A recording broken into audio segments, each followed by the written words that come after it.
বাংলাদেশের বাইরে পৃথিবীর বিভিন্ন প্রান্তে যেখান থেকে চ্যানেল আই দেখছেন আপনাদের সকলকে সাদর আমন্ত্রণ তৃতীয় মাত্রা দেখবার জন্য।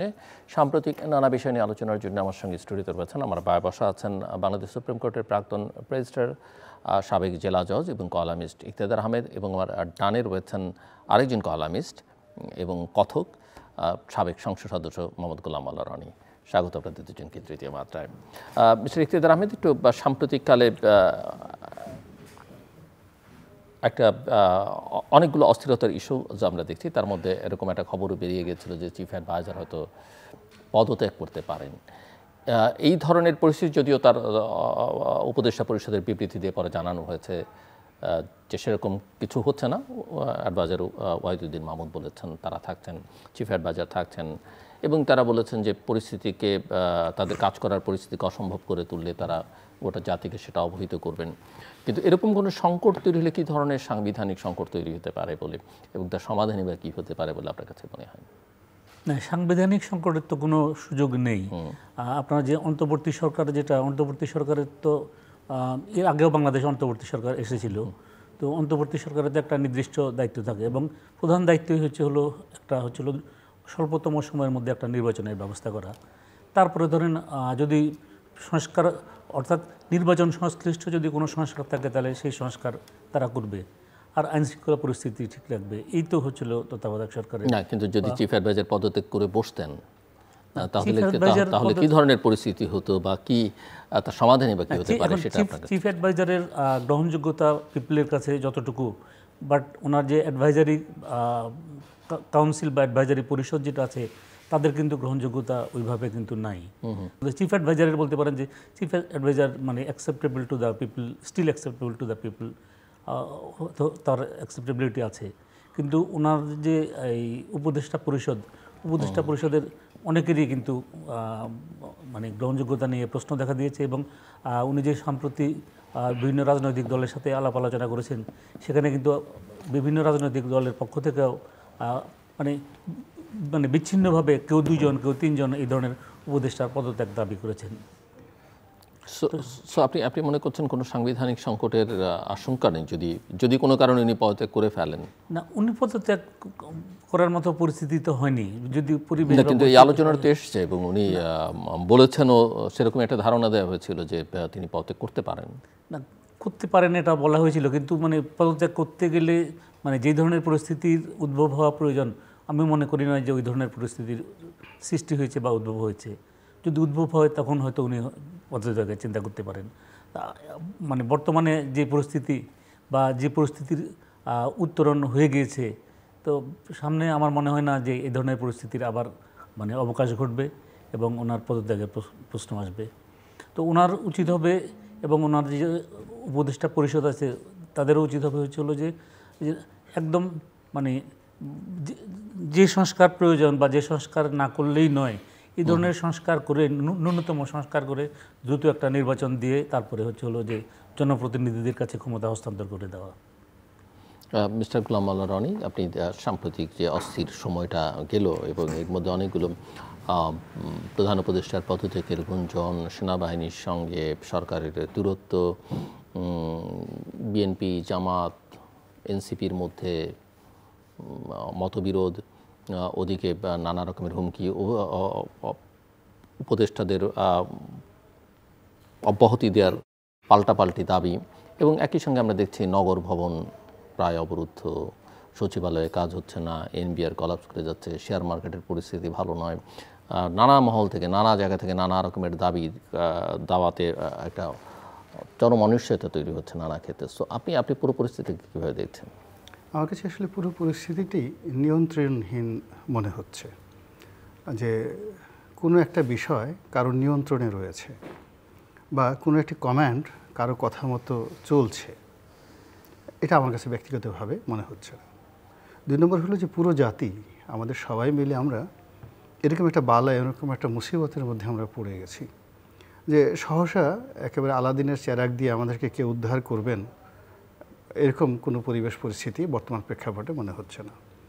দীর্ঘদিনের পুঞ্জীভূত ক্ষোভ, তারপরে দীর্ঘদিনের অব্যবস্থা এবং যাকে বলা হয় মিসম্যানেজমেন্ট, সেটা সেই 2014 সন থেকে আজ অবধি। এর সঙ্গে দেশি এবং বিদেশি অসংখ্য চক্রান্ত, অসংখ্য পক্ষ, কারো ইগো, কারো স্বার্থ, কারো লোভ, কারো লালসা। গত 9টি মাস ধরে যে যার অবস্থান থেকে এক্সট্রিম পর্যায়ে তার স্বার্থটা হাসিল করার জন্য চেষ্টা করেছেন। চেষ্টা করার পরে যেটিকে বলা হয় কনফ্লিক্ট অফ ইন্টারেস্ট, এটা সবাই করেছেন। করার ফলে কী হলো, প্রায় সব পক্ষই এখন মুখোমুখি হয়ে গেছেন স্বার্থের সংঘাতে, এবং সবার মধ্যে আত্মবিশ্বাসটা খুব বেশি। কর্তৃপক্ষ মনে করছেন যে তিনি দেশের জন্য অপরিহার্য, তার পক্ষে বিজয় করা সম্ভব এবং তাকে ছাড়া এই দেশ চলবে না। আপনি এখন যদি বিএনপির মন মানসিকতার কথা চিন্তা করেন, বিএনপি মনে করে যে এরশাদ সাহেবের মতো একজন তরুণ নেতৃত্ব, তিনি যদি পুরো ঢাকা শহর অচল করে দিতে পারেন, তাহলে সেখানে বিএনপি যদি দলবদ্ধভাবে সারা বাংলাদেশে ডক্টর মোহাম্মদ ইউনূসের বিরুদ্ধে একটা ব্যবস্থা নেন, তাহলে তো 1 ঘন্টা এই সরকার টিকবে না। এটা হলো তাদের বাস্তব অবস্থা। 2 নম্বরে তারা চিন্তা করছেন যে নির্বাচন কেন দেরি করছে, নির্বাচন এখন হলে তো আমরা 200, 250, 300 পুরো সিট পেয়েই আমরা হয়ে যাব। তা আমাদের তারেক রহমান সাহেব হবেন প্রধানমন্ত্রী, বেগম খালেদা জিয়া হবেন রাষ্ট্রপতি। তো এই জিনিসগুলো তারা ডেইলি যখন চিন্তা করছেন, আর যমুনাতে গিয়ে দেখছেন যে ওই জায়গাটা অন্যজন দখল করে আছে, তখন তাকে একজন দখলদার বলে তাদের মনে হচ্ছে। এইটা সাইকোলজিক্যাল।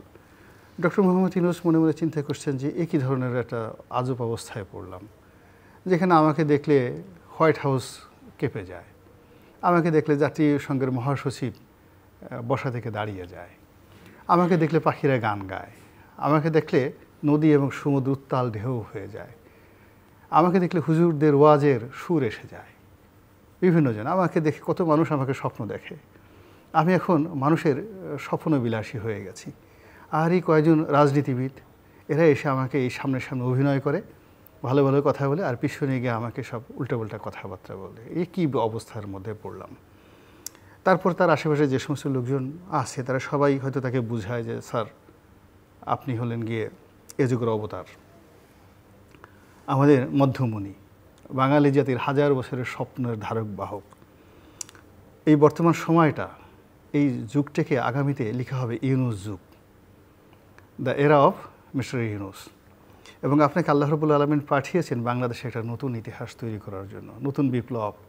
আপনি কখনো হতাশ হবেন না। তো এগুলো শোনার পরেই দেখেন তার ভিতরে একটা আলাদা পৌরুষ জেগে ওঠে, বীরত্ব জেগে ওঠে, এবং তিনি সেটা প্রকাশ করেন যে আপনাদের সঙ্গে যখন আমি কথা বলি, আমি এক ধরনের গ্রুমিং হয়ে যাই, আমার মধ্যে একটা আমি শক্তি খুঁজে পাই, বিশ্বাস খুঁজে পাই। এবং সেই বিশ্বাস থেকে হয়তো তিনি বা তার যারা লোকজন আছেন, তারা বলে ফেলছেন যে আমাকে যদি এইভাবে ডিস্টার্ব করা হয় বা এই করা হয়, তাহলে আমি পদত্যাগ করব। কিন্তু পদত্যাগ করার পর তার একটা ধারণা ছিল যে সবাই হুমড়ি খেয়ে পড়বে। 1000 হাজার যারা তার মুরিদ আছেন, ভক্ত আছেন, বিশেষ করে ইসলামিস্ট যারা গ্রুপ রয়েছেন, তাদের প্রতি তার অসম্ভব রকম বিশ্বাস এবং আস্থা। তার ধারণা ছিল যে শুক্রবার দিন, অন ফ্রাইডে, পুরো ঢাকা শহর সয়লাভ হয়ে যাবে।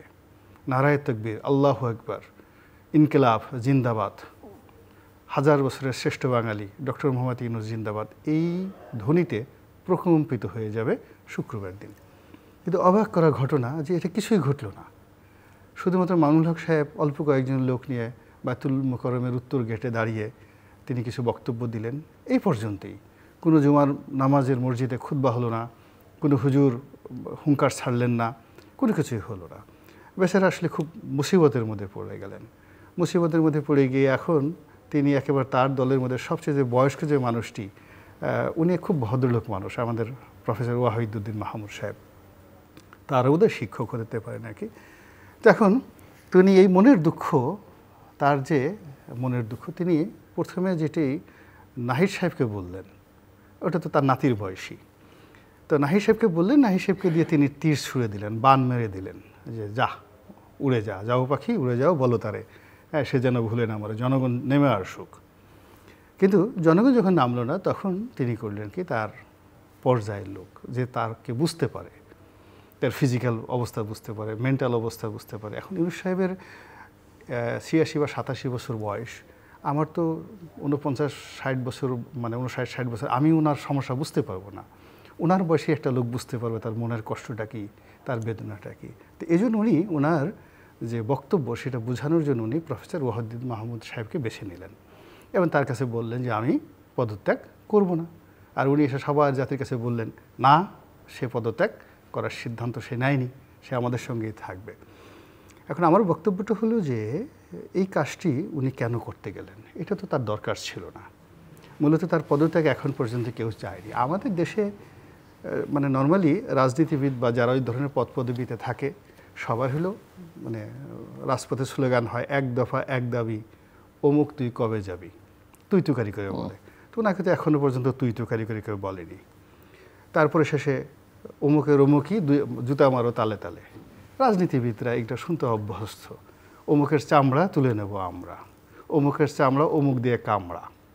এগুলো সব ঢাকা বিশ্ববিদ্যালয় এই রাজনীতি বিষয়ে প্রাইম মিনিস্টার খালেদা জিয়া হোক, বঙ্গবন্ধু হোক, জিয়াউর রহমান হোক, তাদের বিরুদ্ধে কিন্তু এই ধরনের স্লোগান, এবং সেটা সহ্য করেই তারা কিন্তু রাজনীতি করে গেছেন। এখন সিআরটা তো basically it's a political post, and ওখানে কেউ বলবে অমুকের দুই গালে জুতো মারে তালে তালে, তারপর শেষে অমুকের চামড়া অমুক দিয়ে কামড়া, তারপরে তাকে নামা, মারবো, কাটবো, এই সমস্ত কথা বলে। কিন্তু আমার কাছে তো এখনও পর্যন্ত বাংলাদেশে ওনাকে নিয়ে কেউ অশ্লীল, অশ্রাব্য, অভদ্র এই ধরনের কোনো কথাবার্তা বলেননি।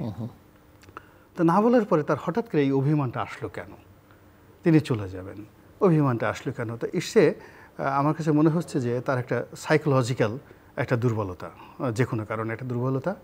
বয়স হলে মানে মানুষের একটা অভিমান হয়ে যায়। যখন আপনি দেখবেন যে বুড়া বুড়ি যখন আমাদের 80 বছর 86 বছরের গ্রামে যদি আপনি গিয়ে দেখেন বুড়া বুড়ি ঝগড়া করে কোনো কারণ নেই, বিনা কারণে এরকম বুড়া বুড়ি বসে বসে সারাদিন ঝগড়া করছে, তাদের মধ্যে কোনো স্বার্থ নাই, কিছু নেই, ঝগড়া করে। একটা নির্দিষ্ট এজ পরে মানুষের অভিমান চলে আসে।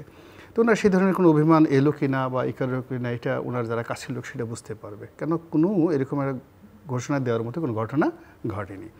সেকেন্ড থিং হলো, উনি যদি অভিনয় করার জন্য, নাটক সৃষ্টি করার জন্য এই কাজটা করে থাকেন, দ্যাট ইজ এ ব্লান্ডার। রাজনীতিতে আসলে নাটক হয় না, রাজনীতিটা হলো অ্যাবসলিউটলি ডাইরেক্টিভ, একদম ডাইরেক্টিভ। আপনি মানে আমি বিজয়ী হব, আপনি পরাজিত হবেন। আমি বেঁচে থাকব, আমার প্রতিপক্ষ আমি আশ্রয় দেব, আমার অধীনস্থ থাকবে, নচেত he has to go to jail or he has to die, তাকে মরতে হবে। এখানে কোনো নাটক সিনেমার কোনো জায়গা নেই। তো উনি এই কাজটা কেন করতে গেলেন? 2 নম্বর হলো যে তার যে জীবনের ক্যারিকেচার, মানে সেইভাবে আসলে তিনি তো কখনো অভিনয় করেন নাই, সিনেমাতেও করেন নাই, মঞ্চ নাটকও করেন নাই, এমনকি কোথাও কোনো দিন কবিতা আবৃত্তি করেছেন বা গ্রামে কোনো, ওই যে আমরা ছোটোকালে আপনাদের সবাই একটু অভিনয় করি, কিন্তু ডক্টর মোহাম্মদ ইউনূস কোথাও অভিনয় করেছেন আমার সেটা জানা নেই। ফলে এই জিনিসগুলো আসলে ওনার সাথে মানায়নি। ফলে কি হলো, উনি অভিনয় করে হোক আর অভিমান করেই হোক এই কথাগুলো বলে ফেলছেন, এটা তার জন্য একটা শনির দশা হয়ে গেছে। এখন সবাই বলছে কই যেতে চাইলো, উনি যান না কেন? তারপর শেষে উনি কি থাকার দরকার? এরপরে যে মানুষগুলো বলেনি এখন বলছে ওনার কোনো সফলতা নাই, উনি এটা করেছেন ওটা করেছেন। মানে এখন যে সকল আলাপ আলোচনা হচ্ছে এটা আসলে ডক্টর মোহাম্মদ ইউনূসের জন্য খুবই এমব্রাসিং, এবং এখন যে সকল বিষয়াদি আসছে এবং গত শনিবার থেকে আজ অবধি মানে ওনার এই ঘোষণার পরে আবার সেই ঘোষণা উইথড্র করার পরে যে সকল ঘটনা একটার পর একটা ঘটে যাচ্ছে সারা বাংলাদেশে, তাতে করে কিন্তু সন্দেহ বাড়ছে, অবিশ্বাস বাড়ছে। সরকারের সঙ্গে বিভিন্ন যে সকল পক্ষ রয়েছে সেই পক্ষের যে সম্পর্কের মারাত্মক অবনতি ঘটেছে। উত্তরপাড়া বলেন, ক্যান্টনমেন্ট বলেন, সেনাপ্রধান বলেন, তার সঙ্গে যে একটা কন্ট্রাডিকশন এতদিন এটা মনে মনে ছিল, এটা এখন ওপেনলি এটা নিয়ে আলাপ আলোচনা হচ্ছে। সুপ্রিম কোর্টের সঙ্গে এই সরকারের সম্পর্ক, সুপ্রিম কোর্টের কিছু রেফারেন্স নিয়ে, সরকারের বৈধতা নিয়ে যে বিষয়গুলো, এগুলো সব মনে মনে ছিল, এখন এগুলো সব প্রকাশ্যে চলে এসেছে। বঙ্গভবনের সাথে তার সম্পর্ক প্রকাশ্যে চলে এসেছে। সচিবালয় যে ধরনের কথা আপনি বললেন যে সচিবালয় এখন কার্যত অচল।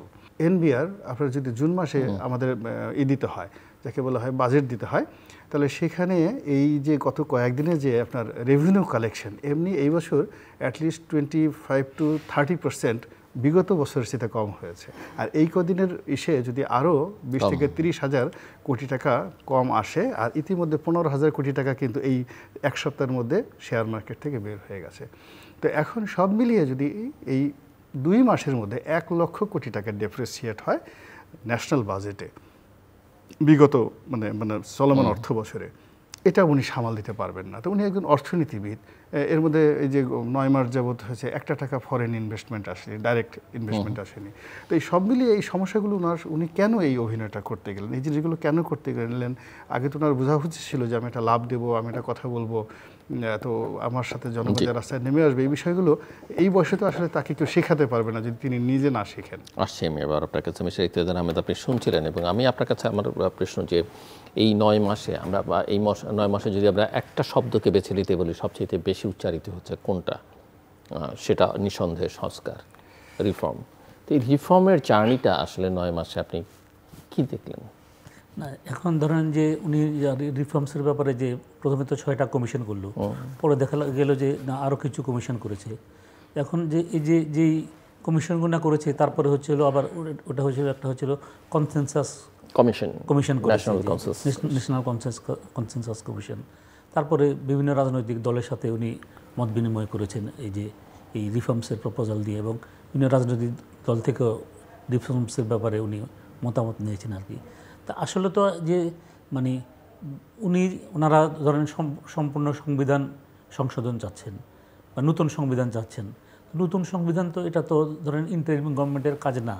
মানে যে রিফর্মসের কথা ওনারা বলছেন, এই রিফর্মসগুলো বাস্তবায়ন করবে কে?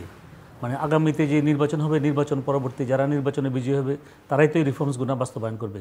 তাহলে পলিটিক্যাল পার্টিকে কনফিডেন্সে না নিয়ে বা পলিটিক্যাল পার্টির সাথে ডায়ালগ না করে উনি যদি একতরফাভাবে এই ধরনের কমিশন গঠন করে কমিশনের এই যে প্রতিবেদন, তারপরে হচ্ছে প্রতিবেদনের ভিত্তিতে যে কনসেনসাস কমিটি বা কনসেনসাস কমিশন করেন, এটা তো কোনো ফলদায়ক বা ফলপ্রসূ হবে না। তো আমি মনে করি যে ওনার উচিত হলো যে উনি যেহেতু মানে অন্তর্বর্তী সরকার, তাহলে অন্তর্বর্তী সরকারের কাজই হচ্ছে যে একটা নির্বাচনের ব্যবস্থা করা, নির্বাচনটা যেন অংশগ্রহণমূলক হয় এবং গ্রহণযোগ্য হয় এবং মানে প্রতিদ্বন্দ্বিতাপূর্ণ হয়। তাহলে প্রতিদ্বন্দ্বিতাপূর্ণ, অংশগ্রহণমূলক এবং গ্রহণযোগ্য নির্বাচন যদি করতে হয় তাহলে কী করতে হবে? যে পুলিশ বলেন, প্রশাসন বলেন, নির্বাচন কমিশন বলেন, সব কিছুকে কী করতে হবে? যে পুনর্গঠন করতে হবে। পুনর্গঠন হয়তো ওনারা করেছেন, এখন পুনর্গঠন ওনারা করেছেন যে এটা কি আসলে কি পুনর্গঠনটা কি ঠিকমতো হয়েছে কি না সেটাও কিন্তু দেখার বিষয়। যে বর্তমান যে নির্বাচন কমিশন বলেন বা দুদক বলেন, তারপরে ধরেন আপনার যে পুলিশ প্রশাসনের যে অবস্থা, তো এই অবস্থায় মানে নির্বাচন যদি করতে হয় তাহলে এই আমাদের মাঠ প্রশাসনে তো ধরেন এই রিটার্নিং অফিসার হিসেবে এর আগে যতগুলো নির্বাচন হয়েছে হয় জেলা প্রশাসক দায়িত্ব পালন করেছে অথবা নির্বাচন কমিশনের কর্মকর্তারা দায়িত্ব পালন করেছে রিটার্নিং অফিসার হিসেবে।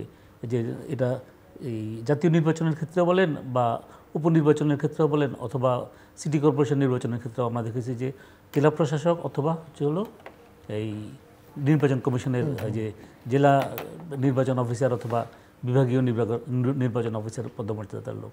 এখন এই যে নির্বাচনটা পরিচালিত হয়েছিল গণপ্রতিনিধিত্ব আদেশ নামে একটা আইন আছে 1972 সালে, আইনটা প্রণীত হয়, ওই আইনের অধীনে নির্বাচন পরিচালিত হয়। তো সেখানে এই যে রিটার্নিং অফিসারের ব্যাপারে যেটা বলা আছে যে any person can be appointed as returning officer, যে জেলা প্রশাসক দিয়ে যে নির্বাচন করতে হবে এই ধরনের কোনো বাধ্যবাধকতা কিন্তু নাই। তো আমার সাথে যে এই যে নির্বাচন কমিশন সংস্কার, যে নির্বাচন বিষয়ক সংস্কার কমিশন, তো ওনারা আমাকে ইনভাইট করেছিল, তাদের সাথে আমি আলাপ আলোচনা করেছি। তো তাদের কাছেও আমি বলেছি যে আপনি যদি ধরেন এই আমাদের তো 64টা জেলা যে রিটার্নিং অফিসার নেবেন, রিটার্নিং অফিসার আপনি যদি ধরেন প্রশাসন থেকে না নিয়ে যদি আপনি প্রশাসন, পুলিশ, আর্মি, নেভি, এয়ারফোর্স এই বিভিন্ন থেকে যদি 10 জন করে নেন তাহলে এদের মধ্যে কিন্তু একটা ইনার কম্পিটিশন হবে, যে ইনার কম্পিটিশন হবে মানে কে ভালো নির্বাচন পরিচালনা করেছে, এই ধরনের একটা হয়তো দেখা দেবে। আর তাছাড়া হলো যে আমাদের নির্বাচনে যে মানে গোলমাল যেটা হয় সেটা হলো যে দেখা যাচ্ছে যে ওই সভাসমূহ অর্থাৎ বিভিন্ন রাজনৈতিক দল যখন তার নিজ উদ্যোগে তার নির্বাচনী এলাকায় সবার আয়োজন করে তখনই দেখা যাচ্ছে যে মানে এই বিশৃঙ্খলা দেখা দেয়। আমি বলেছিলাম যে এই ধরনের সভা না করে নির্বাচন কমিশনের পক্ষ থেকে যদি যে প্রজেকশন মিটিং, অর্থাৎ প্রত্যেকটা কনস্টিটিউয়েন্সিতে 3টা বা 4টা বা 5টা বা 6টা প্রজেকশন মিটিং হবে, নির্বাচন কমিশন অ্যারেঞ্জ করে দেবে এবং সব রাজনৈতিক দল সেখানে তাদের বক্তব্য রাখবে। আর এখন তো যেহেতু হলো যে আপনার এই ফেসবুক, ইউটিউব, তারপরে হচ্ছে হলো মানে সোশ্যাল মিডিয়া তো সবাই অ্যাক্টিভ। এখন ধরেন দেশের মানে বোধহয় 12 কোটি লোকের কাছে মোবাইল টেলিফোন আছে, আর যারা ভোটার সবার কাছে কিন্তু মোবাইল টেলিফোন আছে। তাহলে আপনার একজন যিনি নির্বাচনে প্রতিদ্বন্দ্বিতায় অবতীর্ণ হবেন, তিনি তার বক্তব্য অনায়াসে কিন্তু তার এই যে যারা তাকে নির্বাচিত করবেন তাদের কাছে পৌঁছানোর কিন্তু বিভিন্ন মাধ্যম আছে। মানে জনসভা করে যে তার বক্তব্য পৌঁছাতে হবে এই ধরনের কোনো প্রয়োজনীয়তা আছে বলে আমি মনে করি না আর কি। তো আমি বলেছি যে নির্বাচন কমিশনের পক্ষ থেকে যদি প্রজেকশন মিটিং করা হয় এবং প্রজেকশন মিটিংয়ে আপনার এই যে বিভিন্ন রাজনৈতিক দলের নেতৃবৃন্দ যারা আছেন তারা তাদের বক্তব্য রাখলেন, তারপরে এটা ধরেন ইউটিউবে বলেন বা ফেসবুকে বলেন দিয়ে দিলেও, তাহলে সবার কাছে কিন্তু তার বক্তব্যটা পৌঁছে গেল আর কি। তো এই ধরনের যদি সংস্কার যদি করা হয়, এগুলোই কিন্তু হচ্ছিল মানে প্রকৃত সংস্কার। এবং এই ধরনের সংস্কার করলে এটা মানে সময় বা যুগের চাহিদা অনুযায়ী এটা আমি মনে করি আর কি যে এটা প্রয়োজন। আর ধরুন এখন আপনি যদি ব্যাপক সংস্কার নিয়ে যদি এগিয়ে যান, ব্যাপক সংস্কারের তো আসলে তো কোনো সুযোগ নেই। আর আপনাকে প্রথমেই বিবেচনা নিতে হবে যে আমি যে সংস্কার করব, এই সংস্কার পরবর্তীতে যারা নির্বাচিত হবে তারা এই সংস্কার অনুমোদন করে কিনা। আপনি যে 111 গভর্নমেন্ট ছিল, তারা 122টা অধ্যাদেশ করেছিল। তো 122টা অধ্যাদেশের মধ্যে আওয়ামী লীগ যখন ক্ষমতায় গেল, ওরা কিন্তু 78টা অধ্যাদেশকে আইনে পরিণত করেনি।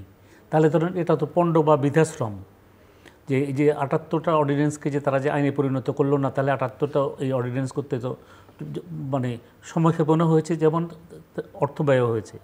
তো এটা তো পণ্ডশ্রম বা বৃদ্ধাশ্রম বা money of the state thrown in the water. তো এগুলো যদি না হয়, আমি মনে করি যে একটা অবাধ, গ্রহণযোগ্য এবং প্রতিদ্বন্দ্বিতাপূর্ণ নির্বাচনের জন্য ন্যূনতম যতটুকু সংস্কার প্রয়োজন ওই সংস্কার করে তারপরে তারা নির্বাচন দেন।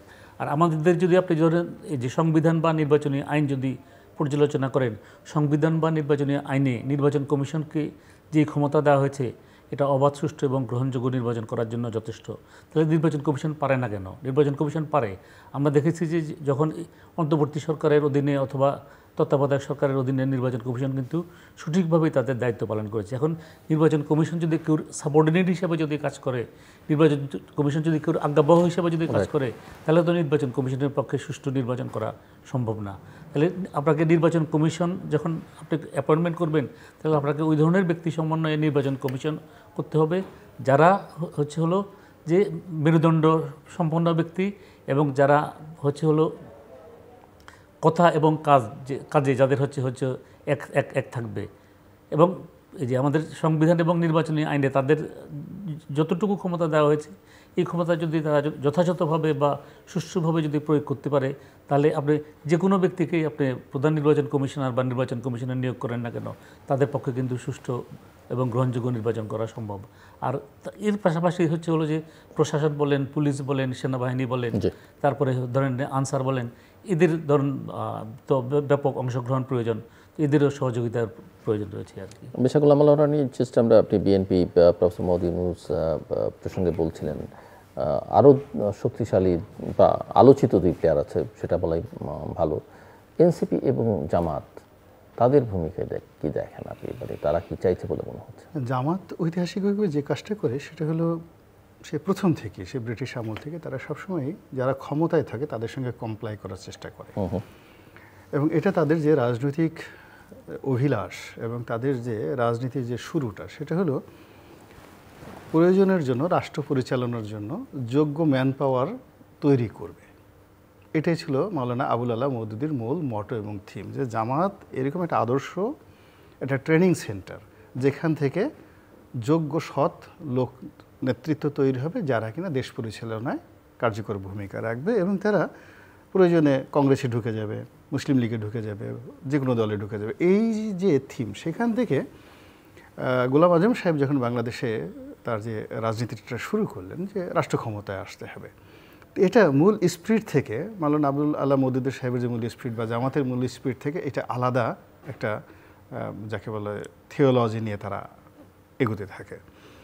এখন যেটা হচ্ছে যে এই যে একটা রাজনৈতিক দল হিসাবে তারা যে কাজগুলো করবে বাংলাদেশে, এই কাজগুলো করার জন্য স্থান, কাল, পাত্র ভেদে তাদের যে অভ্যাস, রুচি, যা কিছু করা দরকার, পরিবর্তন করা দরকার, এটা তারা আগেও পারেনি, এখনও পারেনি। তো তারা ক্ষমতায় আসতে চায়, হজরত উমরের মতো একটা শাসন ব্যবস্থা মানে তারা এস্টাবলিশ করতে চায়। তারা বাদশাহ হারুন আর রশিদের মতো বা সুলতান সুলেমানের মতো একটা সাম্রাজ্য প্রতিষ্ঠা করতে চায় এবং জামাতের আমিরুল মুমিনিন হতে চায়। এটা হলো বাস্তবতা। কিন্তু আমিরুল মুমিনিন হতে হলে যে তার 200 সংসদ সদস্য লাগবে, এর মধ্যে টেকনাফে যে রাজনীতি করবে তার ওই এলাকার ইয়াবা ব্যবসা সম্পর্কে ধারণা থাকতে হবে, গরু চোরা কারবারি সম্পর্কে তার ভালো ধারণা থাকতে হবে, প্রতিপক্ষকে মোকাবেলা করার জন্য যা কিছু থাকতে হবে, এইভাবে আসলে জামাত তার শক্তিটাকে কখনোই বানাতে পারেনি এবং পারবেও না। কেননা জামাতে যারা আসে মাদ্রাসা লেভেল থেকে আসে, মধ্যবিত্ত লেভেল থেকে আসে, নম্র নম্র ভদ্রলোক মানুষ এরকম যারা আসে, রাফ অ্যান্ড টাফ না। ফলে তারা যে কাজটা করেছে সবসময় ক্ষমতা কেন্দ্রিক তারা এই কাজগুলো করেছে এবং সেই কাজ করতে গিয়ে তাদের যথেষ্ট ক্ষতি হয়েছে, সবসময় ক্ষতি হয়েছে। এবং প্রতিবারই ক্ষমতার সাথে থাকার কারণে যখন তারা ক্ষমতা চলে গেছে, এই দলটার উপর একটা জাতা আসছে, একটা চাপ আসছে, প্রেশার আসছে। তো এখন এই সময়টা তো জামাত ইতিহাসের সবচেয়ে একটা সুসময় তারা পেয়েছে। পাওয়ার পরে এবং জামাত এই সময়টাতে এই সুসময়টা পেয়ে তারা তাদের এই দীর্ঘদিনের যত সফলতা, যত প্রস্তুতি সবই তারা এই মাঠে প্রদর্শন করেছে। এখন জামাত পুরো ফেজ অফ হয়ে গেছে। জামাতের চরিত্র কী, তার চেহারা কেমন, আকাঙ্ক্ষা কেমন, আচরণ কেমন, কি চায়, কি হতে চায়, কারা কারা করে, মানে এখন কোনো জামাতের গোপন কোনো কিছু নাই, ইট ইজ ওপেন। ফলে এখন যে পরিবেশ পরিস্থিতি তৈরি হয়েছে, আগামীতে ক্ষমতার যে পট পরিবর্তন সেটা যেভাবেই হোক না কেন, জামাত সেটার সাফারার হতে যাচ্ছে।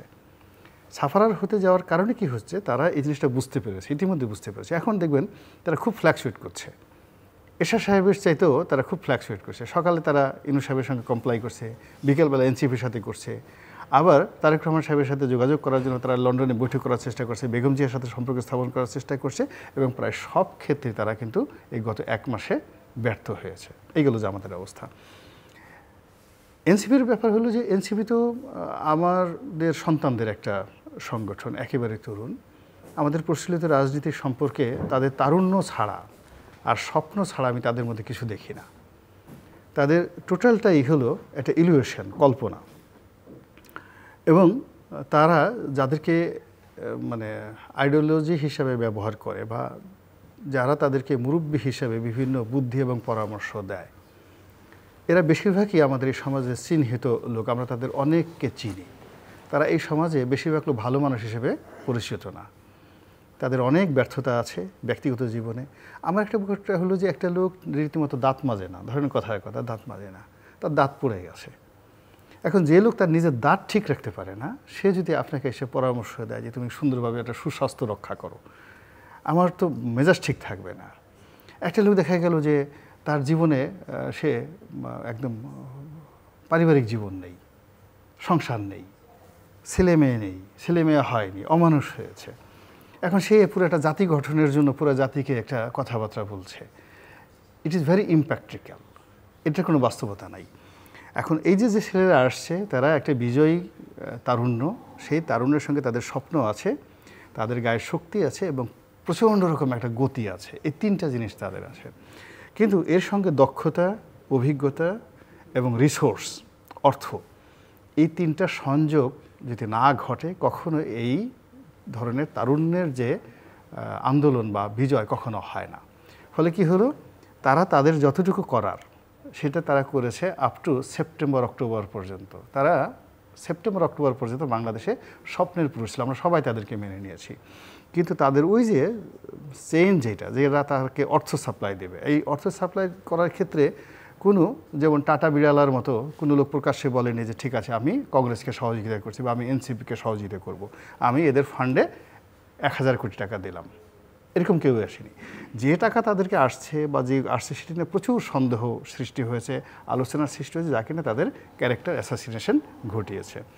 2 নম্বর হলো যে তাদের এই তারুণ্যকে যারা ব্যবহার করেছে তাদেরকে দিয়ে তাদের যে অধিক্ষেত্র আছে, যেটা তাদের করা ঠিক নয়, করণীয় নয়, এমনকি যেটা তাদের পক্ষে সম্ভব নয় করা, সেই জিনিসগুলোর দিকে তাদেরকে ঠেলে দেওয়া হয়েছে। ফলে পুরো এনসিপির যে প্রজেক্টটা, পুরো এনসিপির প্রজেক্টটা এখন একটা ব্যর্থ প্রজেক্টে যাকে বলা হয় পরিণত হয়েছে। এবং এখান থেকে তাদেরকে আবার ফিরে মানে সেই সাবেক অবস্থায় যাওয়া জাতিকে কোনো কিছু দেওয়া এটা তো সম্ভবই নয়, বরং এখানে যারা সংযুক্ত হয়েছে বিভিন্ন শ্রেণী পেশার অনেক লোক এনসিপিকে কেন্দ্র করে ইতিমধ্যে সংশ্লিষ্ট হয়ে গেছেন।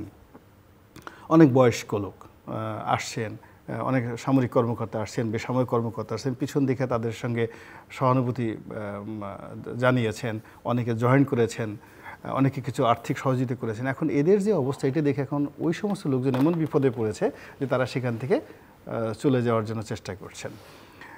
3 নম্বরে যেটা আসছে যে ডক্টর মোহাম্মদ ইউনূসের সঙ্গে এনসিপির যে সম্পর্কটা, এই সম্পর্কটা নিয়েও কিন্তু যথেষ্ট কথাবার্তা হচ্ছে। আমাদের সমাজে যে জিনিসটা আছে, বৈধতা বলে একটা জিনিস আছে। রাজনীতি একটা সোশ্যাল কন্ট্রাক্ট, সামাজিক চুক্তি, এবং যেখানে একটা চুক্তি হয় সেখানে ওপেন চুক্তি। তো এখন সবাই যেটা বলছে it is won by doctor Muhammad Yunus. এই পার্টিটা ডক্টর মোহাম্মদ ইউনূস এটার মালিক, তিনি এটা করেছেন, তার মদতে এটা করেছেন। ডক্টর মোহাম্মদ ইউনূসের পক্ষ থেকে কিছুই বলা হচ্ছে না, একেবারে নীরবতা।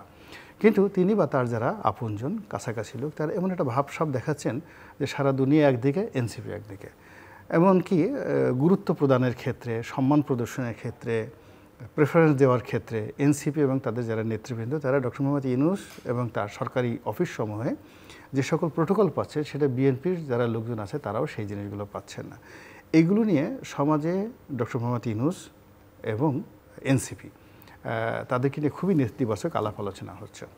আলাপ আলোচনা হওয়ার পরে আমাদের এই মুহূর্তে যে সরকারের যে মূল যে শক্তি, সেই শক্তিটা হলো আমলাতন্ত্র, দ্য মিলিটারি এবং সিভিল ব্যুরোক্রেসি, এবং তার সাথে সাথে পুলিশ প্রশাসন। এই পুলিশ প্রশাসন খুবই বিরক্ত, মিলিটারি বিরক্ত, তারপরে সিভিল অ্যাডমিনিস্ট্রেশন বিরক্ত। এখন এই এনসিপির ছেলেরা তারা ডিসি ট্রান্সফার করতে যাচ্ছে, এমনকি বিচারক যারা তারাও খুব বিরক্ত। বার এবং বেঞ্চে এরকম অনেকগুলো ঘটনা ঘটছে উপজেলা শহরে, জেলা শহরে, যেগুলো ওইভাবে পেপার পত্রিকা আসে নাই। কিন্তু আপনি যদি কোনো একটা ডিস্ট্রিক্ট জাজের সাথে কথা বলেন, এডিশনাল ডিস্ট্রিক্ট জাজের সাথে কথা বলেন, সিজিএমের সাথে কথা বলেন, আপনি দেখবেন যে তারা ভীষণ রকম বিরক্ত। এখন এই জিনিসগুলো তৈরি হয়ে গেছে এনসিপিকে নিয়ে, এবং তার ফলে কি হলো কি যে এদের যে সম্ভাবনাগুলো ছিল সেই সম্ভাবনাগুলো এখন রীতিমতো বুমেরাং হয়ে গেছে তাদের জন্য বুমেরাং হয়ে গেছে, এবং সেই বুমেরাং ডে বাই ডে বাড়তে থাকবে। এই হলো এনসিপি সম্পর্কে আমার মন্তব্য। মিস্টার ইকতেদার আহমেদ, একটু আমাকে আপনি বলবেন, এই যে এখন নানা অস্থিরতা দেখা যাচ্ছে ওই এনবিআর থেকে সচিবালয় থেকে নগর ভবন থেকে চট্টগ্রামের পৌর, মানে এগুলো কিভাবে সামাল দেওয়া যাবে? কারণ প্রতিদিনই নতুন নতুন জায়গায় নতুন নতুন সংকট তৈরি হচ্ছে, এবং এটাও স্পষ্ট মোটামুটিভাবে যে প্রধান রাজনৈতিক দলের সঙ্গে সরকারের দূরত্বটা বাড়ছে। মিস্টার রনি যেমনটা বলছেন যে একটা দলের প্রতি তাদের বিশেষ আশীর্বাদ, সেটা তাদের নিরপেক্ষতাকে প্রশ্নবিদ্ধ করছে। অন্যদিকে সশস্ত্র বাহিনীর সঙ্গেও এক ধরনের দূরত্ব, মুখে হয়তো দুই পক্ষই বলছে যে আমাদের মধ্যে কোনো দূরত্ব নেই, কিন্তু দূরত্বটা যে আছে সেটা খুবই পরিষ্কার। দেখুন, এখন যে আপনাকে দেখতে হবে যে বাংলাদেশের ভূ রাজনৈতিক গুরুত্ব, বাংলাদেশের ভূ রাজনৈতিক গুরুত্ব কিন্তু এটা কিন্তু ধরেন এই যে আমাদের তো আমরা ভারত দ্বারা চতুর্দিকে বেষ্টিত, তারপরে ধরেন এই যে এখানে এই মায়ানমারের যে এখন জান্তা গভর্নমেন্ট আছে, তো এখন জান্তা গভর্নমেন্টের এগেনস্টে যে বিভিন্ন প্রদেশে তাদের যে এই বিদ্রোহ যেটা চলতেছে, সেখানে দেখা গিয়েছে যে আমাদের পার্শ্ববর্তী হচ্ছিল রাখাইন প্রভিন্স। এখন রাখাইনে আপনার হচ্ছিল চায়নার হিউজ ইনভেস্টমেন্ট আছে। রাখাইনের যে কায়াকফু যে ডিপসি পোর্ট, ওইটা আন্ডার কনস্ট্রাকশন, এবং সেখানে আবার একটা হচ্ছিল স্পেশাল ইকোনমিক জোন। তো এছাড়াও আবার সেখান থেকে কী করে চায়না হচ্ছিল 2টা পাইপলাইন করেছে, একটা হচ্ছে হলো এই লিকুইড আর আরেকটা হচ্ছে হলো এই বায়োবিও, মানে 2 ধরনের, অর্থাৎ গ্যাস অ্যান্ড হচ্ছে হলো অয়েল। এগুলো হচ্ছে হলো যে থেকে জাহাজ থেকে সরাসরি ওদের ইউনিয়ন প্রভিন্সে নিয়ে যায়, তারপরে ইউনিয়ন থেকে তারপরে তারা তাদের চায়নার অন্যান্য জায়গায় সরবরাহ করে। তো এখন ধরেন এই যে এইটাকে চায়না কেন করেছে? এটা করেছে এই জন্য যে ধরেন মানে গ্লোবাল পলিটিক্স, তো যেহেতু চায়না হচ্ছে এখন ধরেন সুপার পাওয়ার, তো যদি কোনো কারণে যদি মালাক্কা স্ট্রেইটটা বন্ধ হয়ে যায় তাহলে তো চায়নার ইকোনমি তখন এদিকে আছে হচ্ছিল এই যে এই কায়াকফু, আর ওদিকে আছে হচ্ছিল পাকিস্তানের হচ্ছে হলো ভারতের কালাধান, হ্যাঁ গোয়াদার, অর্থাৎ ওই যে এটাকে বলা হচ্ছিল চায়না পাকিস্তান সিক্যাপ, চায়না পাকিস্তান ইকোনমিক করিডোর যেটা। তো এখন এই যে চায়না এই যে এই পাকিস্তানের এই যে বেলুচিস্তানের মধ্য দিয়ে, অর্থাৎ কাশ্মীর, তারপর হচ্ছিল ফ্রন্টিয়ার এবং বেলুচিস্তানের মধ্য দিয়ে গোয়াদার পোর্ট, ওখানে একটা তাদের একটা অ্যাক্সেস করেছে হচ্ছিল টু দ্য সি অ্যান্ড এই ট্রেড অ্যান্ড কমার্সের জন্য। আর দ্বিতীয় অ্যাক্সেসটা হচ্ছিল আমাদের এই যে এই রাখাইনে যেটা করলো। আর যদি এখন মালাক্কা স্ট্রেট যদি বন্ধ হয়ে যায় তাহলে হচ্ছিল এই দুইটা দিয়ে চায়না তাদের হয়তো এই মানে বাণিজ্যটা চালিয়ে নেবে। এখন চায়নার একটা ইনভেস্টমেন্ট প্লাস আছে, আবার ইন্ডিয়াও কিন্তু ওরাও আমাদের যখন বাংলাদেশের সাথে ধরেন তাদের যে রেল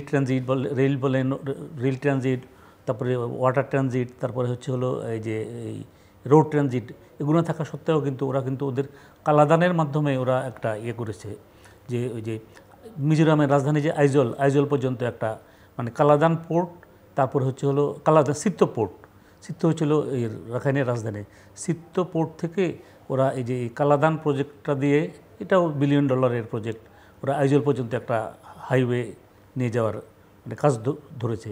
তো যখন এই যে সেখানে যখন এই যে এই বিদ্রোহ দেখা দিল, আরাকান আর্মি যখন দিন দিন তো তারা তো শক্তিশালী হচ্ছে, তো এবং দেখা যাচ্ছে যে আরাকানের এখন 80 to 90% এলাকায় হলো আরাকান আর্মির কন্ট্রোলে। তখন এই সকল বিষয় বিবেচনা নিয়ে এখন ধরুন বাংলাদেশকে দেখতে হবে যে আপনার এই যে চট্টগ্রাম পোর্টের কথা যে বলতেছেন, তারপরে যে হিউম্যান করিডোরের কথা যে বলতেছেন, এখন এই যে হিউম্যান করিডোর, তারপরে চিটাগাং পোর্ট, এগুলোর যদি এই এখন আবার বলছে হিউম্যান করিডোর না হিউম্যান চ্যানেল, যাই হোক, যে এখন যে এই যে এটা যদি করতে হয় তাহলে হয়তো আপনাকে চায়নাকে অ্যান্টাগনাইজ করে বাংলাদেশ যদি কোনো কিছু করে তাহলে সেটা কিন্তু বাংলাদেশের জন্য ছিল মানে বিপজ্জনক হবে এবং বিপদ ডেকে নিয়ে আসবে। তাহলে আপনাকে চায়না এবং ইউনাইটেড স্টেটস দুই পক্ষকে যদি খুশি রেখে যদি আপনি যদি কিছু যদি করতে পারেন তাহলে হয়তো এটা সম্ভব। আর নয় যে কোনো এক পক্ষকে যদি আপনি যদি খুশি করতে চান তাহলে আর পক্ষ যদি অসন্তুষ্ট হয় তাহলে এখানে বাংলাদেশ কিন্তু একটা প্রক্সি ওয়ারের মধ্যে পড়ে যাবে। প্রক্সি ওয়ারের মধ্যে পড়ে গেলে এদেশের ভবিষ্যৎ কিন্তু অনিশ্চিত হয়ে যাবে। তো সুতরাং যে আপনি এই যে এই যেটা হিউম্যান করিডোরের কথা বলছে, কারণ আসলে কি এটা হিউম্যান করিডোর নাকি এটা করিডোর? কারণ হিউম্যান করিডোর হলে ঠিক আছে, তাদের জন্য ত্রাণ সাহায্য যাক, তো ত্রাণ সাহায্য তো আপনি তো নৌপথেও পাঠাতে পারেন, সমুদ্র পথেও পাঠাতে পারেন, এবং নৌপথ বা সমুদ্র পথ তো এখনও তো এই জান্তা গভর্নমেন্টের কন্ট্রোলে আছে, বা কিছু কিছু আছে এই যে এই আরাকান আর্মি ওদের কন্ট্রোলে আছে।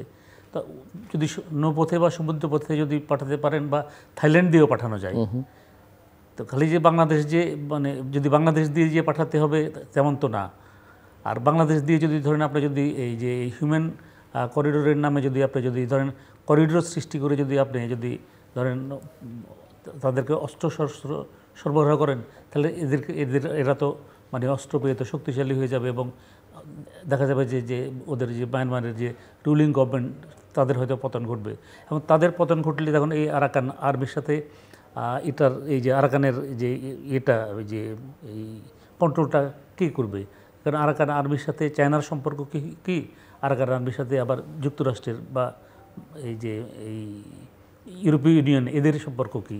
তো এই সব কিছু যদি চিন্তা করেন বা বিবেচনায় নেন তাহলে কিন্তু দেখা যাচ্ছে যে এটা আসলে বাংলাদেশের জন্য একটা খুবই মানে বিপর্যয়কর অবস্থা, এবং বাংলাদেশকে মানে এই সব কিছু চিন্তা ভাবনা করে মানে এমনভাবে পদক্ষেপ নিতে হবে যাতে চীনও খুশি থাকে, যুক্তরাষ্ট্রও খুশি থাকে, এবং যে আমাদের পার্শ্ববর্তী যে ভারত, যে তো ভারতের স্বার্থও কিন্তু আমাকে দেখতে হবে, যেহেতু আমরা চারিদিকে ভারত দ্বারা বেষ্টিত। ভারত তো যে কোনো সময় পানি ছেড়ে দিলে আমার এখানে বন্যা সৃষ্টি করতে পারে, বা আমাদের দেখা যায় এখন তো তারা পুশিন করতেছে, দেখা যাচ্ছে যে বিভিন্ন সীমান্তে পুশিন করছে। তারপরে হচ্ছিল যে বাংলাদেশ থেকে যে রপ্তানি পণ্য যেটা ছিল, রপ্তানি পণ্য দেখা যাচ্ছে যে তারা স্থল দিয়ে মানে এই তাদের যে 7 সিস্টার্সে আমাদের তো এটা হচ্ছিলো যে স্থল দিয়ে রপ্তানিটা হতো, তাহলে স্থল দিয়ে যে রপ্তানিগুলো হতো 7 সিস্টার্সে, এই সব কিছু কিন্তু তারা বন্ধ করে দিয়েছে। খালি 2টা পোর্ট তারা খোলা রেখেছে, এবং ওই 2টা পোর্ট দিয়ে তাহলে দেখা যাচ্ছে যে বাংলাদেশ টোটাল এমনিতেও তাদের সাথে আমাদের সাথে হচ্ছিল বাণিজ্য ঘাটতি, ব্যাপক বাণিজ্য ঘাটতি। এখন এই যে রপ্তানি বন্ধ করে দেওয়ার কারণে বাণিজ্য ঘাটতি তো আরও বেড়ে যাবে।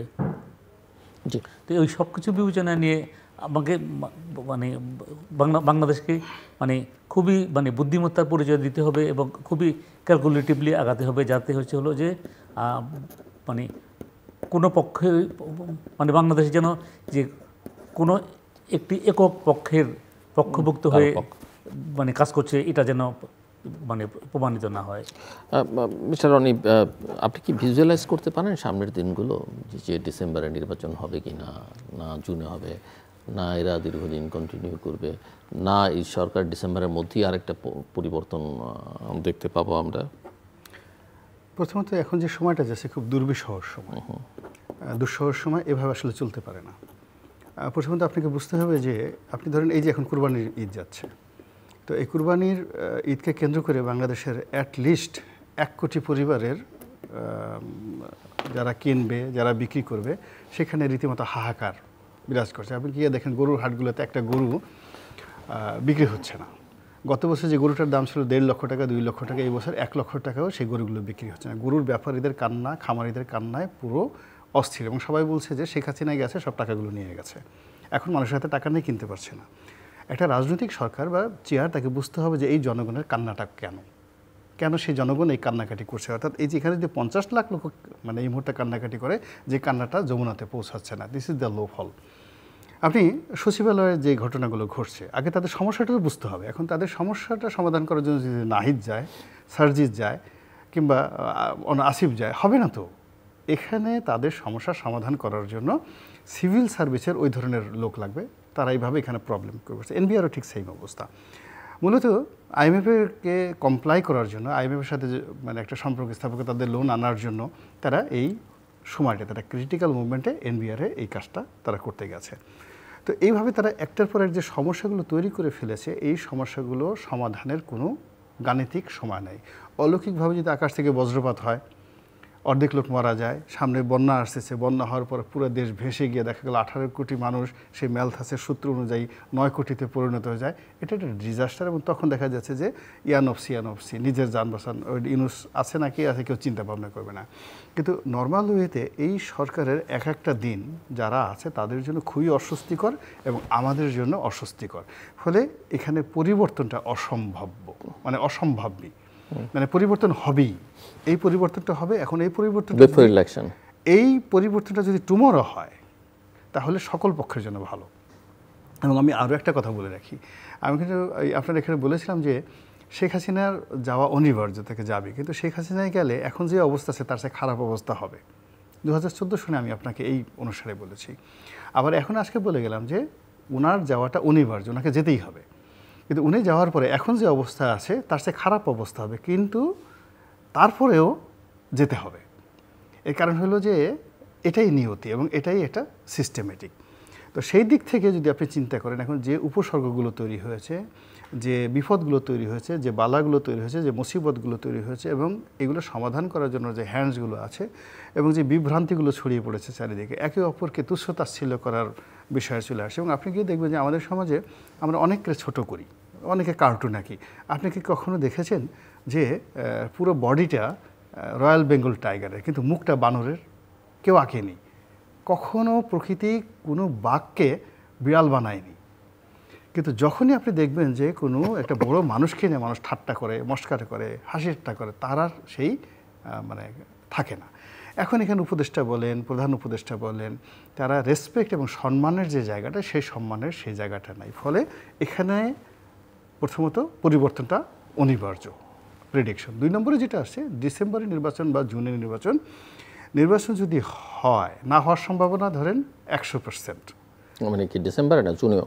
এই মানে পুরো দুটোই। আচ্ছা, মানে ডিসেম্বরে বা জুনে যেভাবে হোক না কেন, এখানে নির্বাচন না হওয়ার সম্ভাবনা 100%, একেবারে আমার দিক থেকে। তারপরেও যদি টেনে টুনে ধরেন 0.0001% নির্বাচন হয়ে গেল ডিসেম্বরে বা জুনে, সেই নির্বাচনটা আমাদের পুরো জাতির জন্য একটা অভিশাপ হয়ে দাঁড়াবে। এবং আমাদের সবারই দোয়া করা উচিত যেন এই সরকারের অধীনে কোনো নির্বাচন যেন না হয়। এই সরকারের সবার আগে যেটা উচিত স্বীকার করে নেওয়া যে আইন শৃঙ্খলার অবস্থা ভালো না। পুলিশের এসপি, তিনি জেলায় সবচেয়ে অসহায় ব্যক্তি, এবং তিনি সবসময় ভয় করেন যে তার ঘরের মধ্যে ঢুকে কোন মানুষ কখন ছিনতাই করে তাকে নিয়ে যায়। ডিসি সাহেব, যিনি নির্বাচন পরিচালনা করবেন, তিনি তার অফিসের মধ্যে সারাদিন কম্পমান থাকেন, তিনি তার ম্যাজিস্ট্রেসি ক্ষমতা প্রয়োগ করবেন, এই অবস্থা কোনো ডিসি নাই বাংলাদেশে।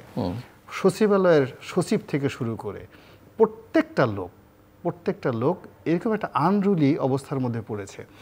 সেখানে নির্বাচনের সময় যেখানে মানুষ স্বাভাবিক অবস্থা থাকে সেখানেই ল অ্যান্ড অর্ডার সিচুয়েশন থাকে না। এখানে আজকে শিডিউলটা ঘোষণা করেন, কালকে দেখবেন যে রক্তের হোলি খেলা শুরু হয়ে যাবে। এটা কে নিয়ন্ত্রণ করবে? জাতিসংঘ শান্তিরক্ষী বাহিনী, জাতিসংঘের মহাসচিব ডক্টর মোহাম্মদ ইউনূস, নাকি রেজওয়ানা, নাকি আসিফ নজরুল? কে করবেন এই জিনিসটা? এখানে তো একটা না এই প্রধান নির্বাচন কমিশনার, টোটাল যে চেইন অফ কমান্ডটা ভেঙে পড়েছে, যেখানে সেনাপ্রধান ডাইরেক্ট বলেছেন যে এখানে এই রাষ্ট্রের যে অর্গানগুলো রয়েছে তার মধ্যে কেবলমাত্র সেনাবাহিনী অক্ষত আছে এখনো পর্যন্ত, আর বাকি সব চুরমার হয়ে গেছে। কই police, civil service, police association বলতে পারতো না আমরা ঠিক আছি, আমরা উই ডিসএগ্রি, সেনাপ্রধান যে কথাটা বলছে সে ঠিক বলেননি। সিভিল সার্ভিস তাদের অ্যাসোসিয়েশন তারা বলতে পারতো না এটা ঠিক বলেনি। ইঞ্জিনিয়ারদের অ্যাসোসিয়েশন আছে, জুডিশিয়ারিদের অ্যাসোসিয়েশন, জুডিশিয়ার সমস্ত জাজরা বলতো নো, সেনাবাহিনী প্রধান এই কথা বলেননি, আমরা দায়িত্ব পালন করতে পারি, কেউ তো বলেননি। ইট মিনস এই যে একটা ঘটনাটা, নীরবে যে ঘটনাটা ঘটে গেছে, এটা নির্বাচনের জন্য উপযুক্ত নয়। ফলে তাদের সবার আগে বলা উচিত যে আমাদের আসেন আমরা সবাই মিলে আগে একটা পরিবেশ তৈরি করি যেখানে মানুষ নির্ভয়ে চলতে পারে, আইন শৃঙ্খলা ওকে থাকে, পুলিশকে মানুষ সম্মান করে, সমীহ করে, সেনাবাহিনীকে মানুষ সম্মান করে, এবং ডিসিএসপির কথা মতো এলাকায় কাজ হয়। ওসি কখনো তার চাকরির জন্য, এখন ওসি সাহেব নিজে ভয় থরথর করে কাঁপছে কখন তার বিরুদ্ধে কোথায় কোন মামলা হয়ে গেছে। একজন আমি এক জায়গায় টেলিফোন করলাম এসপি সাহেবকে যে কী অবস্থা আপনার, আমাদের ছোটো ভাই, আমি বললাম যে তোমার ওসিরে তো ডিআইজিকে ফোন করলাম, আমি বললাম তোমার তো ওসিকে পাওয়া যাচ্ছে না। তো সে বলছে যে স্যার আপনি পাবেন কী করে, ওসি তো পলাতক, এর কারণে ওর বিরুদ্ধে হত্যা মামলা হয়েছে। এখন সে দায়িত্ব ঢাকার আশুলিয়া থানার মতো একটা জায়গাতে সে দায়িত্বপ্রাপ্ত ওসি, সে তার বিরুদ্ধে হত্যা মামলা হয়েছে, তার শেষে অফিস ছেড়ে পালাই গেছে। এই যে রিয়ালিটিটা, সেই রিয়ালিটিটা আমাদের মানতে হবে। 2 নম্বর হলো যে আপনি দেখুন জুলাই মানে শেখ হাসিনা অন্যায় করেছে, হত্যা মামলা হচ্ছে, সারা বাংলাদেশে হাজার হাজার মামলা হয়েছে, পুলিশের বিরুদ্ধে মামলা করেছেন, আইজিকে গ্রেপ্তার করেছেন, সচিবদেরকে গ্রেপ্তার করেছেন, রাজনীতিবিদদের গ্রেপ্তার করেছেন। তার সঙ্গে সঙ্গে যারা পুলিশদেরকে মেরেছে আপনি মামলাগুলো নেবেন না? আপনি এই পুলিশ অ্যাসুরেন্স তো দিতে হবে। পুলিশে যারা মরেছে সবাইকে শেখ হাসিনার লোক, সবাইকে অপরাধী, সবাইকে ফ্যাসিজমের মানে যাকে বলে হয় হেল্পিং হ্যান্ড ছিল? এই যে থানাগুলো পোড়ানো হয়েছে, এত অস্ত্রগুলো লুট হয়েছে, সেই অস্ত্রগুলো কাদের হাতে? এই বিষয়গুলো তো সেটেল করতে হবে ভাই আপনাকে।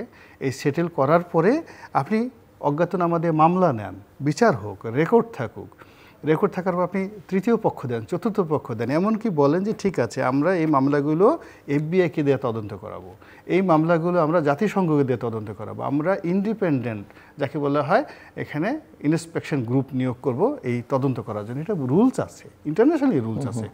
তো সেই কাজগুলো না করে এই যে পুলিশের এত মানুষ নিহত হলেন, এত অস্ত্র লুট হলো, এত থানা হয়ে গেল, আপনি সেইগুলো সব ধামাচাপা দিয়ে পুরো ঘটনাটাকে আপনি অ্যামেন্ডমেন্ট দিয়ে দিলেন, ইন্ডিমিনিটি দিয়ে দিলেন যে এটা কোনো কিছু হবে না, আর পুলিশকে বললেন যে তুমি গিয়ে আবার কাজ করো। তো পুলিশ বলবে তোমার জন্য আমি আজকে মানে শেখ হাসিনার জন্য আমার আজকে এই অবস্থা আছে, কালকে আমি তোমার জন্য গিয়ে আবার মারাত্মক বিপদে পড়বো, আমার এই চাকরি দরকার নেই, চাকরি ছেড়ে দেবে।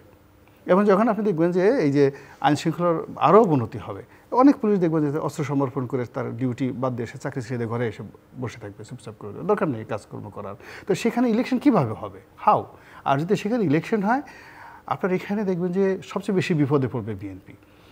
বিএনপিতে পুরো তো মাঠ ঘাট পথ তো বিএনপি দখলে সব জায়গাতে, এবং সব জায়গাতে 3 জন 4 জন 5 জন করে প্রার্থী।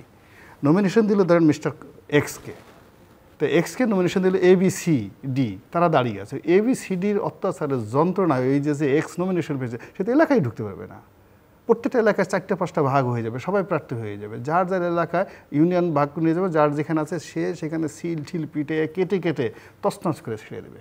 এবং এখানে থানা পুলিশ প্রশাসনকে তারা শুধুমাত্র নিজেদের মাসলম্যান হিসাবে ব্যবহার করার চেষ্টা করবে।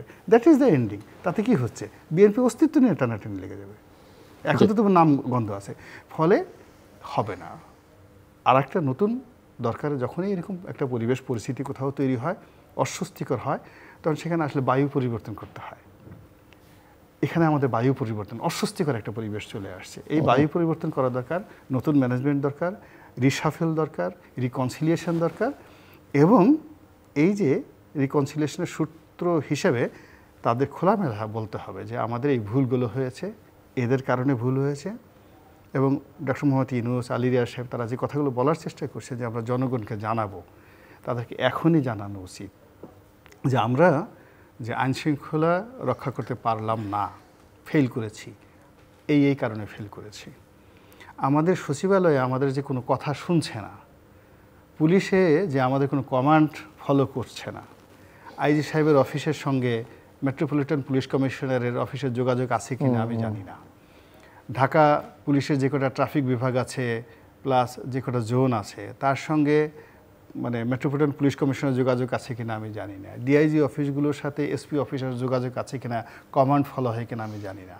তো এই যে একটা অবস্থার সৃষ্টি হয়েছে, এটার পেছনে তো একটা কারণ আছে, এবং সেই কারণটা নিঃসন্দেহে ডক্টর মোহাম্মদ ইউনূস এককভাবে দায়ী না, সেই কারণটার জন্য এনসিপি দায়ী না, দেয়ার আর ম্যানি পার্টি। সেই কথাগুলো বলতে হবে। তো এখন যে অবস্থা চলছে, তারা যত দ্রুত সম্ভব বর্তমান সরকার একটা আর্ত উপলব্ধি করে রিকনসিলিয়েশন করে জাতির কাছে যে কথা তারা বলতে চান সে কথাটা এখনই তাদের বলা উচিত। এক, 2 নম্বর হলো যে ডক্টর মোহাম্মদ ইউনূসের একটা ডাইরেক্ট কথা যে আমি পারছি এবং আমি 2 বছর থাকবো, আমি এই করব, অথবা আমি পারতেছি না, আমাকে মাফ করেন, আমি বয়স্ক মানুষ, আমি এর আগে একবার ভুল করেছি, আমি 3য় ভুল করলাম, আপনারা ডাকছেন তাই এসেছি এবং আমাকে মাফ করে দেন। ওনার হি শুড গো নাও। তারপর কি হবে না হবে সেটা পরের ব্যাপার। এই জিনিসগুলো স্ট্রেট ফরওয়ার্ড না আসলে, বিশ্বাস করেন ডক্টর মোহাম্মদ ইউনূস, আপনি দেখেন যেই কয়টা আওয়ামী লীগের বাড়ি ভাঙছে, যেই কটা এমপিদের বাড়ি ভাঙছে, যেই কটা সব কিছু ভাঙছে, প্রত্যেকটা লোক খালি খুঁজে খুঁজে আগামীতে কোন কোন বাড়ি ভাঙবে, প্রত্যেকটা বাড়ির দাগ নম্বর CS RS জরিপ করে প্রত্যেকটাকে সে নকশা তৈরি করে রাখছে। এই যে প্রতিহিংসা, আপনার এখানে আমি একদিন বলেছিলাম যেদিন বেগম জিয়ার বাড়ি ভাঙলাম এই সুধা সদন ভাঙবে, আপনাকে বলেছিলাম এই 32 নম্বর ভাঙবে, সেটা ভাঙছে। দেখেন আপনি দেখেন ওই যে খুঁজে খুঁজে যেভাবে গণভবন ভাঙছে, গ্রামীণ ব্যাংকের হেড অফিসের একটা ইটও থাকবে না, একটা ইটও থাকবে না। গ্রামীণ সারা বাংলাদেশে গ্রামীণ যে শাখাগুলো আছে আপনি একটা বালুকণাও খুঁজে পাবেন না। কিন্তু প্রফেসর ইউনূস গ্রামীণকে এত শক্তিশালী করবার চেষ্টা করছেন ইদানিং অনেক কিছু দিয়েই, তো সেগুলো কিছুই থাকবে না আপনি বলছেন। মানে বললাম তো যে গ্রামীণ ব্যাংকের একটা বালুকণাও খুঁজে পাওয়া যাবে না, গ্রামীণের জন্য এত কিছু করছেন, এত কিছু, মানে এই টোটাল জিনিসটা রিভার্স হয়ে যাবে, বিকজ এটা এত বড় একটা ডেঞ্জারাস গ্রামীণ, এর চেয়ে সুনামি আর হতে পারে। ধন্যবাদ mister Iftekhar Ahmed. Closing remarks ছোট করে। না, এখন রনি সাহেব যেটা বললেন সেটা তো আসলে আমি ওনার সাথে একমত না যে ইউনূস সাহেবকে চলে যেতেই হবে। ইউনূস সাহেব থাকতে তো পারেন, থাকতে তো অসুবিধা নাই। এখন উনি যদি ধরেন এই যে এই বিভিন্ন রাজনৈতিক দলের সাথে যে আলাপ আলোচনা করেছেন, তো আলোচনার প্রেক্ষিতে তারপরে ধরেন এখন উনি যদি ধরেন একটা নির্বাচনের ব্যবস্থা যদি করতে পারেন, তারপর নির্বাচন দিয়ে উনি চলে যেতে পারেন, এবং যদি নির্বাচন দিয়ে যদি চলে যান মানে he should be welcome by the people. আর যদি ধরেন মিস্টার রনি বলছেন যে ওনার অধীনে কোনো নির্বাচনই সেই অর্থ হবে না, আর যদি নির্বাচন যদি না দেন, নির্বাচন হলে ওনার অধীনে নির্বাচন হলে সেটা ভয়াবহ একটা নির্বাচন হবে। সংস্কারের কথা বলে যদি ধরেন ওনার কালক্ষেপণ যদি করেন, সেটা হয়তো জনগণের কাছে গ্রহণযোগ্য হবে না, তখন হয়তো ওনাকে চলে যেতে হবে। দর্শক অনুষ্ঠানের শেষ প্রান্তে আমরা সামাজিক যোগাযোগ মাধ্যম ফেসবুক, এক্স এবং ইউটিউবে তৃতীয় মাত্রার লাইভ স্ট্রিম হচ্ছে আপনারা দেখতে পারেন। টেলিভিশনে পর্দায় দেখতে না পারলে যে কোনো সময় যে কোনো স্থান থেকে ইউটিউবে তৃতীয় মাত্রার চ্যানেলটি সাবস্ক্রাইব করে পুরনো পর্বগুলো আপনারা দেখতে পারেন। মিস্টার গোলাম আল্লাহ রনি এবং মিস্টার ইফতেখার আহমেদ, অসংখ্য ধন্যবাদ আলোচনা শোনার জন্য। দর্শক, মিস্টার গোলাম আল্লাহ রনি বলছেন যে তিনি মনে করেন এই সরকারের অধীনে কোনো নির্বাচন হবে এবং নির্বাচন হলেও সেটা একটা ভয়াবহ বিপর্যয় ডেকে আনবে। অন্যদিকে মিস্টার ইফতেখার আহমেদ মনে করেন যে এই সরকার যদি একটা ভালো নির্বাচন আয়োজন করতে পারে তাতে তারা বেঁচে যাবেন, আর তারা যদি সংস্কারের নামে কালক্ষেপণ করবার চেষ্টা করেন তাহলে তাদের জন্য এবং দেশের জন্য সেটা ভয়াবহ হবে। সব কথার এক কথা মোটামুটিভাবে এক জায়গায় আনলে এটাই দাঁড়ায় যে বাংলাদেশের জন্য একটা গণতান্ত্রিক প্রক্রিয়া উত্তরণের পথ বের করা দরকার, এবং সেই পথটা হচ্ছে নির্বাচন। এটি অবাধ, সুষ্ঠু, গ্রহণযোগ্য, অংশগ্রহণমূলক, শান্তিপূর্ণ, আন্তর্জাতিক মানসম্পন্ন নির্বাচন, এবং সেটা করতে হলে অনেক কিছু আসলে করতে হবে। এবং সেই কাজগুলো যে কাজগুলো করা দরকার সেগুলো একেবারেই দৃশ্যমান নয় এবং সেদিকে কারো আগ্রহ আছে বলে এখন পর্যন্ত মনে হয় না, এবং এটাই আসলে ভয়াবহ বিপদের একটা বড় কারণ। আমাদের সঙ্গে থাকবার জন্য অসংখ্য ধন্যবাদ, আপনাদের সবার জন্য শুভকামনা।